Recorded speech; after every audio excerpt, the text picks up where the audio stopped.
Sunil Gavaskar was one of the greatest opening batsmen of all time, and certainly the most successful. His game was built around a near-perfect technique and enormous powers of concentration.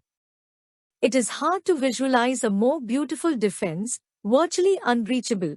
It made his wicket among the hardest to earn.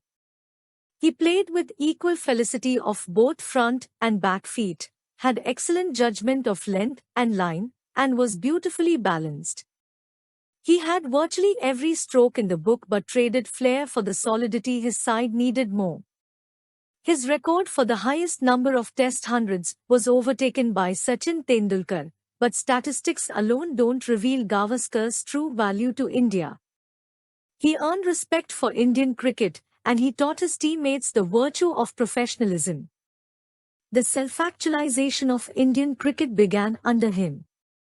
Since retiring, Gavaskar has served as a television commentator, analyst and columnist, as well as taken on various responsibilities with the BCCI, and served as chairman of the ICC Cricket Committee. He stepped down after some controversial comments from the latter in order to continue as a media columnist and commentator. Sunil Gavaskar debuted in Test cricket against West Indies at Port of Spain on 6 March 1971. After missing the first Test due to nail infection, Gavaskar scored 65 and 67 not out in the second Test in Port of Spain, Trinidad, hitting the winning runs which gave India its first ever win over the West Indies. He followed this with his first century, 116 and 64 not out in the third Test in Georgetown, Guyana, and 117 not out in the fourth Test in Bridgetown, Barbados. He returned to Trinidad for the fifth Test and scored 124 and 220 to help India to its first ever series victory over the West Indies, and the only one until 2006. His performance in the Test made him the second player after Doug Walters to score a century and double century in the same match and remains the only Indian until date to achieve this feat. He also became the first Indian to make 4 centuries in one Test series, the second Indian after Vijay Hazare to score 2 centuries in the same Test, and the third after Hazare and Paulie Umrigar to score centuries in 3 consecutive innings. He was the first Indian to aggregate more than 700 runs in a series and until date remains the only Indian to do so. This 774 runs at 154.80 also remains the most runs scored in a debut series by any batsman. Trinidad calypso singer Lord Relator, Willard Harris, wrote a song in Gavaskar's honor, the Gavaskar Calypso. The 1975-76 season saw 3 and 4 Test tours of New Zealand and the West Indies, respectively. Gavaskar led India in a Test for the first time in January 1976 against New Zealand during the first Test in Auckland when regular captain Bishan Singh Bedi was suffering from a leg injury. Standing in despite having scored only 703 runs at 28.12 since his debut series, Gavaskar rewarded the selectors with 116 and 35 not out. As a result, India secured an 8-wicket victory. He ended the series with 266 runs at 66.33. On the West Indian leg of the tour, Gavaskar scored consecutive centuries of 156 and 102 in the second and third Tests, both in Port of Spain, Trinidad. These were his third and fourth centuries at the grounds. In the third Test, his 102 helped India post 406 for 4 to set a world record for the highest winning fourth innings score. The Indians' mastery of the Caribbean spinners on a turning track reportedly led West Indian captain Clive Lloyd to vow that he would rely on pace alone in future Tests. Gavaskar totaled 390 runs at 55.71 for the series. Gavaskar was not to score a century on home soil until November 1976. In an 8-Test season, 3 and 5 against New Zealand and England, respectively, Gavaskar scored centuries in the first and last tests of the season.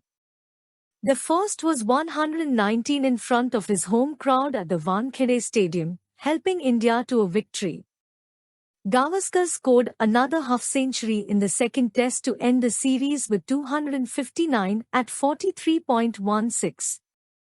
In the first test against England at Delhi, he was mobbed upon becoming the first Indian to reach 1,000 test runs in a calendar year.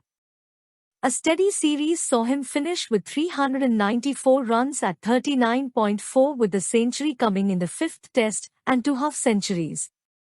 In 1977-78 he toured Australia, scoring 3 consecutive test centuries, 113, 127, 118, in the second innings of the first 3 tests at Brisbane, Perth and Melbourne, respectively. India won the third but lost the earlier 2. He finished the 5-test series with 450 runs at 50, failing twice as India lost the final test and the series 3-2.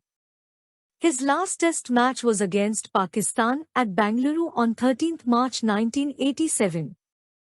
Sunil Gavaskar debuted in ODI cricket against England at Leeds on 13 July 1974. His last ODI match was also against England at Mumbai, Wankhede Stadium on 5 November 1987. Sunil Gavaskar played 125 test matches, 214 innings, and scored 101 runs in his entire career with a fantastic batting average of 51.12. His highest score of 236 not out against West Indies at Chennai in 1983 was a match-saving one as India, one time struggling at 92 for 5, finished with 451 for 8 declared in the first innings.